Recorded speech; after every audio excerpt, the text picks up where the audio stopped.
Hello friends, today we will discuss about what is prokaryotic cell. Cell unit of life NCERT class 11th biology in a very simple method. चलो दोस्तों आज थोड़ा कुछ time पहले जाते हैं लाखों बिलियन साल पहले जब पहली प्रोकैरियोटिक सेल मिली थी according to scientist in ocean. अब प्रोकैरियोटिक सेल होती क्या? Prokaryotic cell are the simplest form of life. अब हम देखते हैं definition of prokaryotic cell. Prokaryotic cells are unicellular organism that don't have nucleus. Their DNA float freely in the cytoplasm. Example bacteria और archaea. Prokaryotic cells क्या होते हैं जिसमें कि जो कि यूनिसेलुलर होते हैं, मतलब सिंगल सेल से बने होते हैं और इनमें न्यूक्लियस नहीं होता है। सबसे बेस्ट एग्जांपल है इनका बैक्टीरिया। अभी तक हमने क्या पढ़ा कि प्रोकैरियोटिक सेल्स यूनिसेलुलर ऑर्गेनिज्म होते हैं। हम इन्हें नेकेड आई से नहीं देख सकते, इसके लिए हमें माइक्रोस्कोप की ज़रूरत होती है। प्रोकैरियोटिक सेल जो हैं उनका सबसे अच्छा एग्जांपल है बैक्टीरिया, क्योंकि वो सिंगल सेलुलर ऑर्गेनिज्म है और इनका जो तो हम इन्हें थोड़ी सिंपल लैंग्वेज में समझते हैं। अगर सेल का कोई व्हाट्सएप ग्रुप होता तो सबसे पुराना व्हाट्सएप ग्रुप अगर किसी सेल का होता तो वो प्रोकैरियोटिक सेल है, क्योंकि उनकी ही वजह से अर्थ पे लाइफ स्टार्ट हुई है। और जो सबसे पहला प्रोकैरियोटिक सेल है वो हमें मिला था ओशन में अकॉर्डिंग टू साइंटिस्ट। अब अगली स्लाइड पे जाते हैं और अब हम देखते हैं स्ट्रक्चर ऑफ प्रोकैरियोटिक सेल। अब स्ट्रक्चर ऑफ प्रोकैरियोटिक सेल का मतलब क्या होता है कि मतलब प्रोकैरियोटिक सेल कैसी दिखती है, हम कैसे उसे आइडेंटिफाई करते हैं, क्या उसका हुलिया है, क्या शक्ल है। क्योंकि प्रोकैरियोटिक सेल भी कई तरह की होती है, प्रोकैरियोटिक, यूकैरियोटिक। अब प्रोकैरियोटिक और यूकैरियोटिक में क्या क्या डिफरेंस होते हैं वो अब हम नेक्स्ट वीडियो में देखेंगे। अभी हम बात करेंगे स्ट्रक्चर ऑफ प्रोकैरियोटिक सेल कि मतलब प्रोकैरियोटिक सेल किस किस चीज़ों से बनी हुई है। पहला होता है सेल वॉल जो प्रोटेक्ट करता है सेल को। दूसरा होता है प्लाज्मा मेम्ब्रेन जो कंट्रोल करता है एंट्री और एग्जिट को। तीसरा होता है साइटोप्लाज्म। चौथा होता है न्यूक्लियोइड। पांचवा होता है राइबोसोम और सिक्स होता है फ्लैजिला। अब सेल वॉल क्या होती है? सेल वॉल क्या होती है वो हम जैसे नाम से ही समझ सकते हैं। सेल वॉल, वॉल का मतलब जो हमें प्रोटेक्ट करती है। जैसे हमारे घर में हमारे कमरे की भी वॉल होती है जो हमें टेम्परेचर से, सर्दी से, गर्मी से, बारिश से, हर चीज़ से बचाती है। वैसे ही सेल वॉल होती है जो बैक्टीरिया का आउटर सराउंडिंग से प्रोटेक्ट करती है। अब सेल वॉल के फंक्शंस क्या होते हैं? जैसे कि हमने अभी पढ़ा कि वो शेप को मेंटेन करके रखती है, प्रोटेक्शन देती है, जैसे बाहर के एनवायरनमेंट से, टेम्परेचर से, हर चीज़ से, लाइसिस होने से बचाती है।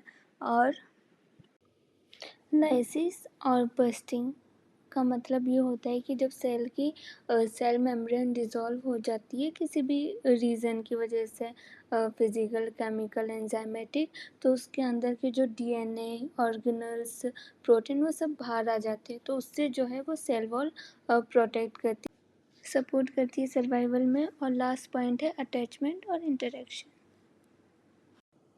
Now moving into next slide और वो है सेल मेम्ब्रेन और प्लाज्मा मेम्ब्रेन। अब प्लाज्मा मेम्ब्रेन क्या होती है? प्लाज्मा मेम्ब्रेन को हम सेल मेम्ब्रेन भी कहते हैं। इसका मेजर फंक्शन होता है कि एंट्री और एग्जिट को डिसाइड करता है कि कौन सेल के अंदर आएगा और कौन सेल के अंदर से बाहर जाएगा। इसे हम बेसिक एग्जांपल से समझ सकते हैं कि जैसे हमारे देश की जो बॉर्डर होती है, आप तभी किसी देश में आप एंट्री ले सकते हो जब आपके पास उस देश के प्रॉपर डॉक्यूमेंट हो, अपने देश का पासपोर्ट हो, वीज़ा, स्टैम्प, सारे डॉक्यूमेंट कंप्लीट हो, तभी आप किसी दूसरी कंट्री में एंट्री ले सकते हो। और वही काम यहाँ प्लाज्मा मेम्ब्रेन करती है कि वो डिसाइड करेगी कौन सेल के अंदर एंट्री लेगा और कौन बाहर जाए। प्लाज्मा मेम्ब्रेन की फंक्शन क्या होता है? पहला होती है वो सिलेक्टिव परमेबिलिटी होती है कि मतलब वो सिलेक्टेड आइटम को ही इन और आउट करेगी सेल के अंदर। प्लाज्मा मेम्ब्रेन का एक और मेजर फंक्शन होता है कि वो सेल के अंदर के एनवायरनमेंट को प्रोटेक्ट करके रखती है। जैसे कि जो भी इसेंशियल न्यूट्रिएंट्स और मॉलिक्यूल होते हैं वो सेल के अंदर प्रोवाइड करवाती है और जितने भी हार्मफुल टॉक्सिन होते हैं उन्हें सेल के बाहर कर देती है, जिसकी वजह से एक स्टेबल एनवायरनमेंट बना रहता है सेल में। साइट ऑफ मेटाबॉलिक एक्टिविटी सारी भी जितनी भी रिएक्शन होती है सेल के अंदर, जितनी भी मेटाबॉलिक एक्टिविटी परफॉर्म होती है वो प्लाज्मा मेम्ब्रेन के अंदर ही परफॉर्म होती है। ट्रांसपोर्ट ऑफ सब्सटेंस, जैसे कि नाम से हम समझ रहे, हमने पहले भी पढ़ा कि सेमी परमेबल होती है, इन और आउट करती है, तो इसमें मोस्टली ये मूवमेंट कराती है आयन के, न्यूट्रिशन के, वेस्ट प्रोडक्ट्स, टॉक्सिन, इन्हीं सब के। लास्ट पॉइंट है कम्युनिकेशन एंड सिग्नल रिसेप्शन। जो प्लाज्मा मेम्ब्रेन के ऊपर कुछ रिसेप्टर और आयन चैनल्स होते हैं जो कि सिग्नल रिसीव करते हैं एक्सटर्नल एनवायरनमेंट के, जिसकी वजह से सेल कम्युनिकेट और रिस्पॉन्स कर पाए। और एक और पॉइंट होता है सेल रिकॉग्नाइजेशन का। जो कार्बोहाइड्रेट होता है आउटर सरफेस पे, वो सेल टू सेल रिकॉग्नाइजेशन करता है, जो कि हेल्प करता है सेल को और टिश्यू बनाने में। अब हम आते हैं अपनी नेक्स्ट स्लाइड पे, जो कि है साइटोप्लाज्म। साइटोप्लाज्म जो होता है वो होता है सेल के अंदर का जो लिक्विड होता है। साइटोप्लाज्म बनता है दो चीज़ों से, एक होता है साइटोसोल और दूसरा होता है सेल ऑर्गेनेल्स। साइटोसोल जैसे ही हम नाम से समझ सकते हैं, साइटो मीन सेल और सोल मतलब सॉल्यूशन से आया है। जब ये साइटोसोल के अंदर सारे सेल ऑर्गेनेल्स हो तो वो मिलके बनाता है साइटोप्लाज्म। ये जो साइटोसॉल है वो थोड़ा सा विस्कस होता है क्योंकि इसमें 80% वाटर होता है। ज़्यादा हाईली विस्कस नहीं होता क्योंकि 80% वाटर है, लेकिन हाँ हल्का सा विस्कस होता है। अब साइटोप्लाज्म का काम क्या होता है? साइटोप्लाज्म एक मीडियम होता है जिसके अंदर ही सेल के अंदर सारी रिएक्शन जो होती है, केमिकल रिएक्शन, वो साइटोप्लाज्म में होती है। सपोर्ट करता है सेल के स्ट्रक्चर में क्योंकि वो 80% फ्लूइड से बना है। जैसे बलून के अंदर हम हवा भरते हैं तो बलून एक प्रॉपर शेप में आ जाता है, तो वही काम यहाँ पर साइटोप्लाज्म करता है सेल को प्रॉपर शेप देने के लिए।